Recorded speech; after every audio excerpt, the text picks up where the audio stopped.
যুক্তরাষ্ট্র ইসরায়েলে অবিরত যৌথ হামলার পরও কোনোভাবেই ইরানকে দমানো যাচ্ছে না। চতুর্থ দিনেও মধ্যপ্রাচ্য জুড়ে মার্কিন ও ইসরায়েলি স্থাপনায় মুহুর্মুহু হামলা চালিয়েই যাচ্ছে তেহরান। রীতিমতো নাস্তানাবুদ অঞ্চলটির মার্কিন মিত্ররা। ইরানি হামলায় ক্ষতিগ্রস্ত রিয়াদের মার্কিন দূতাবাস বন্ধ ঘোষণা করা হয়েছে সকল কনসিউলার সেবা।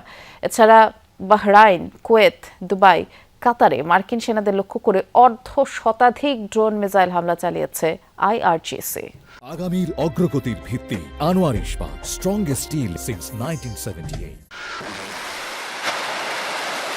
শত্রুপক্ষের ভূখণ্ড লক্ষ্য করে ছুটছে একের পর এক ব্যালিস্টিক মিসাইল। অপারেশন ফতেহ খাইবারের চতুর্থ দিনে ইসরায়েল ও মধ্যপ্রাচ্যের মার্কিন ঘাঁটি লক্ষ্য করে কদর ও এমাদের মতো লিকুইড ফুয়েলড ক্ষেপণাস্ত্র হামলা চালায় ইরান।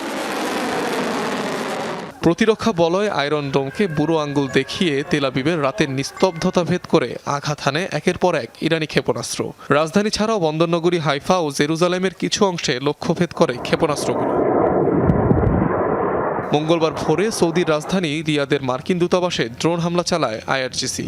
দুটি ইরানি ড্রোন আঘাত হানে ভবনে। এতে একটি অংশে আগুন লেগে যায়। ভবনের কিছু অংশে সামান্য ক্ষয়ক্ষতি হয়। আগেই ভবনটি খালি করে ফেলায় হতাহতের কোনো ঘটনা ঘটেনি। এছাড়াও রিয়াদের কূটনৈতিক এলাকায় আরও দুটি বিস্ফোরণের আওয়াজ পাওয়া যায়। এছাড়াও উপসাগরীয় দেশগুলোয় মার্কিন ঘাঁটিসহ বিভিন্ন স্থাপনায় জোরালো হামলা অব্যাহত রেখেছে ইরান। শুধু বাহরাইনের শেখ ইসা মার্কিন বিমান ঘাঁটিতে 20টি ড্রোন ও 3টি মিসাইল ছুড়েছে আইআরজিসি। মেইন কমান্ড ও হেডকোয়ার্টার ভবন ধ্বংসের দাবি করা হয় এতে। এদিকে কাতার, কুয়েত ও সংযুক্ত আরব আমিরাতেও নতুন করে ইরানের ড্রোন ও মিসাইল হামলার খবর পাওয়া গেছে। মঙ্গলবার সকালে একাধিক বিস্ফোরণ হয়েছে কাতারের রাজধানী দোহায়। দুবাইয়ে মার্কিন সেনাদের লক্ষ্য করে হামলার কথা জানিয়েছে ইরানের রেভলিউশনারি গার্ড। কুয়েতের আরিফিজান ঘাঁটিতে ছোড়া হয়েছে 10টি ড্রোন। অনিক রহমান, যমুনা নিউজ।